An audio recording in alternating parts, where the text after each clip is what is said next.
Assalamualaikum warahmatullahi wabarakatuh.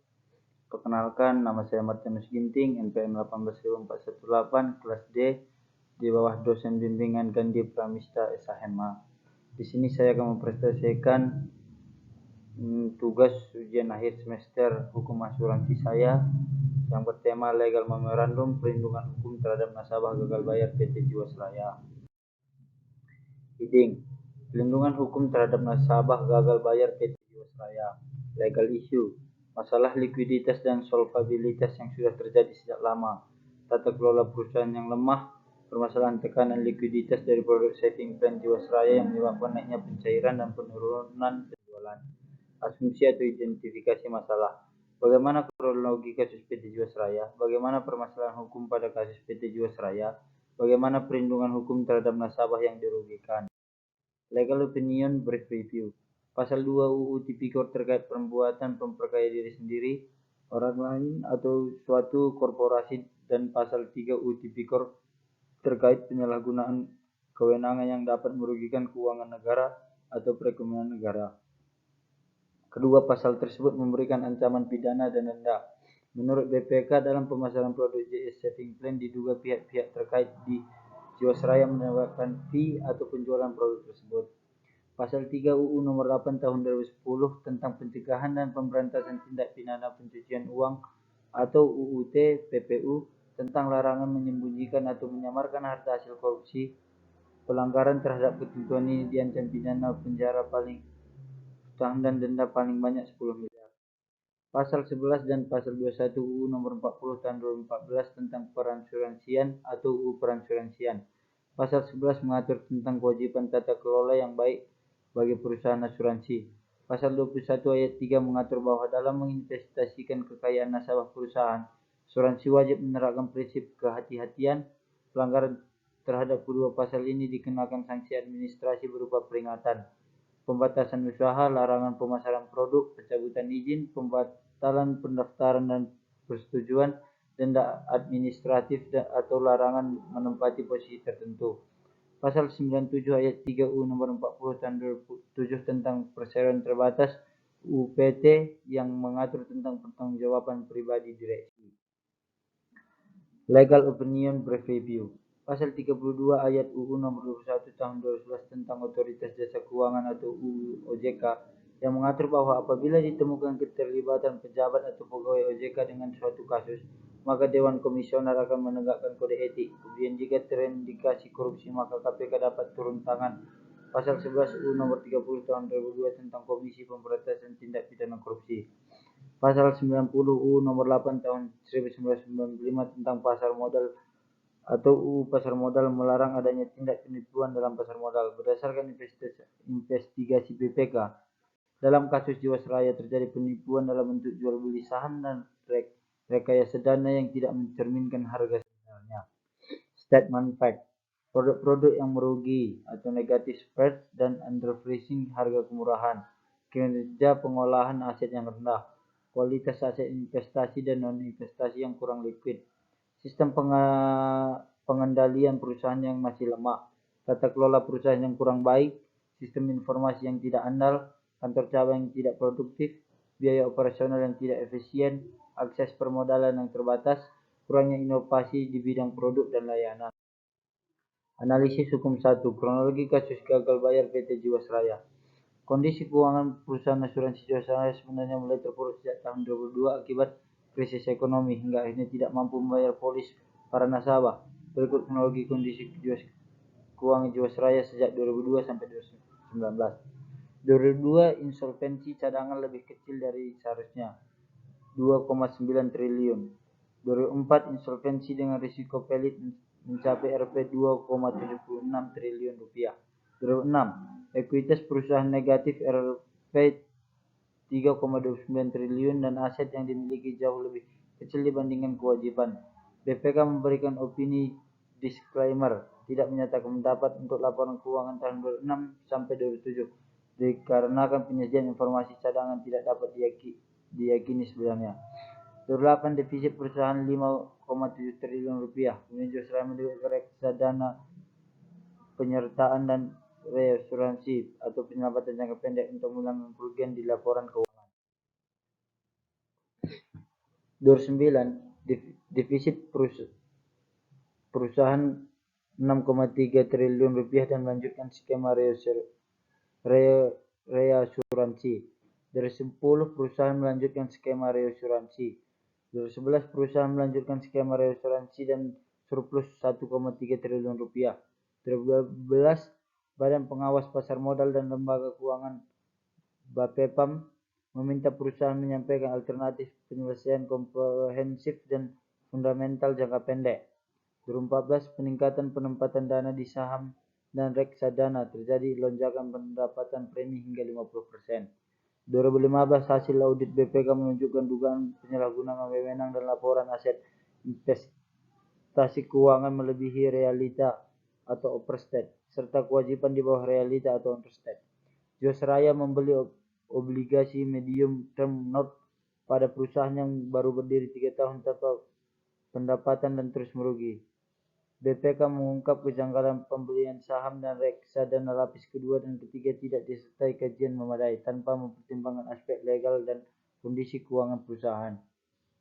2016, OJK meminta perusahaan menyampaikan rencana pemenuhan rasio kecukupan investasi karena sudah tidak lagi menggunakan mekanisme reasuransi. BPK menemukan nilai pembelian sejumlah saham atau reksadana lebih mahal dibanding nilai pasar sehingga berpotensi merugikan perusahaan 601,80 miliar rupiah. BPK mencatat investasi tidak langsung senilai 6,4 triliun rupiah atau setara 27,70% dari total investasi perusahaan pada tahun 2015. Jiwasraya melepas saham dan reksadana lapis kedua dan ketiga sesuai rekomendasi BPK. 2017, OJK meminta Jiwasraya mengevaluasi produk JS Saving Plan agar sesuai kemampuan pengelola investasi. OJK memberikan sanksi peringatan pertama karena perusahaan terlambat menyampaikan laporan aktuaria tahun 2017. Pendapatan premi JS Saving Plan mencapai 21 triliun rupiah dan laba mencapai 2,4 triliun dan naik 37,60% dari tahun 2016. Ekuitas surplus 5,6 triliun rupiah tetapi kurang cadangan premi 7,7 triliun rupiah karena belum memperhitungkan penurunan aset. Perusahaan kembali membeli saham dan reksadana lapis kedua dan ketiga. OJK tidak menemukan saham dan reksadana yang melebihi batas investasi 10% saham dan 20 reksadana pada setiap manajemen investasi. Pencatatan liabilitas yang lebih rendah dari semestinya membuat laba sebelum pajak mencapai 428 miliar rupiah dari sebenarnya rugi Rp 7,26 miliar rupiah. 2018 OJK dan Jiwasraya membahas penurunan pendapatan premi secara signifikan akibat penurunan guaranteed return, garansi imbal hasil atas produk JS Saving Plan, mengenakan denda administrasi Rp 175 juta atas keterlambatan penyampaian laporan keuangan 2017. Analisis hukum 2. Bagaimana permasalahan hukum pada kasus PT Jiwasraya? Pasal 11 Undang-Undang Nomor 40 Tahun 2014 tentang peransuransian tegas menyatakan bahwa perusahaan asuransi wajib menerapkan tata kelola perusahaan yang baik, yang tentunya dijalankan dengan itikat baik, the guardian draw. Ketika itu dijalankan sebaliknya alias tidak baik dalam ukuran hukum, pertanjukan hukum mesti dijalankan. Dalam UU 40 Tahun 2014, selain direksi dan komisaris, pihak bernama pengendali yang diatur OJK dapat turut tertanggung atas kerugian usaha asuransi sebagaimana diatur dalam norma pasal 15. Oleh karena lepas dari pengawasan OJK, lain halnya jika pihak Jiwasraya memberikan laporan, informasi ataupun data bertanggung jawab menurut hukum seperti dimaksud dalam pasal 74 Undang-Undang 40 Tahun 2014. Ketika tata kelola usaha yang dijalankan menimbulkan kerugian hukum bisa menilai kerugian tidak melulu pada konteks kerugian negara sepanjang direksi dapat membuktikan karena kasus Jiwasraya juga tunduk pada Undang-Undang Pesarean Terbatas Nomor 40 Tahun 2007. Analisis hukum bisa saja menggunakan prinsip business judgment rule yang merupakan prinsip yang muncul dari sistem hukum Anglo-Saxon sebagai doktrin hukum yang memberikan perlindungan terhadap direksi dalam menjalankan peranan menjalankan usaha. Jika tidak, direksi cenderung bermain aman dan tidak berani mengambil keputusan jika memang dimaksud untuk tujuan kemajuan dan kepentingan perusahaan. Ketika aturan main mengacu pada undang-undang perseroan terbatas, boleh jadi direksi tidak dapat dipertanggungjawabkan atas kerugian bila kerugian bukan karena kesalahan serta telah bertindak dengan itikat baik dan hati-hati sesuai maksud dan tujuan perseroan. Tidak ada benturan kepentingan dan telah bertindak mencegah kerugian. Lihat pasal 97 ayat 5 UU PT. Namun norma tersebut seakan tidak berlaku ketika penegak hukum menggunakan norma UU di luar undang-undang perseroan, dan itu akan menjadi dilema hukum dan persoalan kepastian hukum bagi direksi. Begitulah hukum yang mesti menjadi acuan dalam tiap kali kita melihat kasus tiap badan usaha berbentuk perseroan. Membahas keberadaan dan tanggung jawab direksi yang diberi kepercayaan sesuai prinsip kepercayaan. Ruang perlindungan hukum amat diperlukan bagi direksi. Sebaliknya, jika aktivitas direksi dapat dibuktikan menyimpang, mau tidak mau mesti dipertanggungjawabkan secara hukum. Terlebih jika direksi melanggar undang-undang korupsi, maka patut dihukum karena sudah merugikan banyak pihak dan merusak ekonomi bangsa. Bahwa direksi dibantu oleh unit rekrutmen dan investment management harus berpegang pada norma pasal 92 Undang-Undang PT untuk menjalankan urusan perseroan untuk kepentingan perseroan sesuai maksud dan tujuan perseroan adalah benar. Begitu dengan komisaris dan dibantu oleh komite audit dan komite risiko bertanggung jawab, pengawasan atas kebijakan pengurusan, serta memberi nasihat kepada direksi yang seharusnya berjalan efektif dan sesuai rule yang ada. Analisis hukum 3. Bagaimana perlindungan hukum terhadap nasabah yang dirugikan? Perlindungan hukum adalah pengayoman kepada hak asasi manusia. Pihak dirugikan oleh aparat penegak hukum agar masyarakat dapat menikmati semua hak-hak yang diberikan oleh hukum demi terciptanya rasa aman, baik secara pikiran maupun fisik, dari gangguan dan ancaman dari pihak manapun. Nasabah Jiwasraya sebagai pihak dirugikan tentunya berhak mendapatkan perlindungan hukum. Perlindungan hukum ada dua, yaitu preventif dan represif.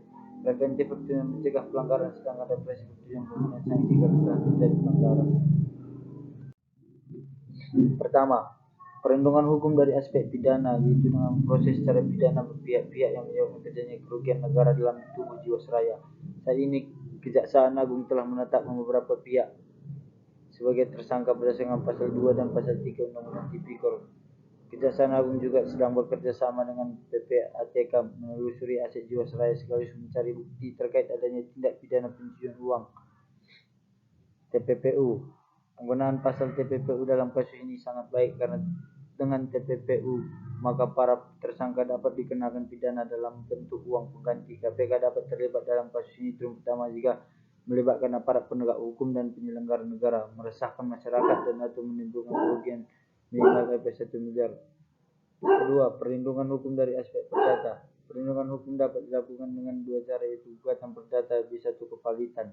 Perlindungan hukum secara perdata dapat diberikan oleh hakim yang menangani perkara. Gugatan perdata bisa melakukan tindakan yang merugikan perseroan atau pressing the corporate file. Saat ini di beberapa nasabah telah mengajukan gugatan uang prestasi terhadap Jiwasraya. Sedangkan kepalitan dapat diajukan oleh para nasabah Jiwasraya. Hanya saja penyelesaian melalui kepalitan sangat merugikan nasabah asuransi karena dalam perjanjian kedudukan nasabah hanya sebagai kreditor konkuren yang akan mendapatkan pelunasan setelah upah buruh, kreditor separatis dan kreditor prevent. Ketiga, perlindungan hukum dari aspek administrasi. Pelanggaran aturan tata kelola dalam POJK nomor 37 tahun POJK 05 tahun 2015 membuat OJK dapat mengenakan sanksi administrasi terhadap Jiwasraya. Akuntan publik yang terlibat juga terancam sanksi administrasi oleh Menteri Keuangan. Terakhir keempat, aspek pertanggungjawaban etik terutama terkait penyelenggaraan dilakukan oleh pejabat atau pegawai OJK. Pengenaan sanksi etik atau dilakukan oleh Dewan Komisioner OJK meski menurut peraturan Mahkamah Agung nomor 1 1956 kasus perdata dilakukan atas kasus pidana. Kesimpulan dari presentasi saya kali ini adalah kasus Jiwasraya syarat dengan permasalahan hukum. Setidaknya terdapat 8 aturan yang dilanggar. Pelanggaran telah merugikan nasabah sehingga aparat penegak hukum harus segera melakukan perlindungan hukum dengan cara meminta pertanggungjawaban pidana, perdata, administrasi, dan etik dari pelaku pelanggaran. Pelaku pelanggaran tidak hanya dari internal Jiwasraya akan tetapi juga internal seperti akuntan publik dan OJK. Banyaknya pihak yang terlibat dan beragamnya aturan yang dilanggar membuat proses penyelesaian hukum terhadap kasus ini dapat memakan waktu panjang. Untuk itu, proses perlindungan hukum dapat dilakukan secara bersamaan. Penyelesaian hukum tidak bisa diabaikan karena merupakan bagian dari pelindungan hukum negara terhadap masyarakat demi terciptanya rasa aman. DPR RI sebagai lembaga wakil rakyat dapat melakukannya setidaknya dua fungsi dalam kasus ini. Pertama, mengoptimalkan fungsi pengawasan melalui ganja guna menjamin pengembalian dana nasabah dan memastikan pihak-pihak yang bersalah untuk bertanggung jawab. Kedua, fungsi legislasi dengan merevisi UU OJK dengan memperkuat aturan sanksi terhadap pejabat dan pegawai OJK yang lalai. Selain itu, aturan penyidik dalam UU Undang-Undang Penanaman Modal perlu disinkronkan dengan Undang-Undang OJK. Rekomendasi: kerjasama dengan BUMN untuk bentuk anak perusahaan, menjual portofolio saham, memperpanjang kontrak polis, pendirian holding asuransi.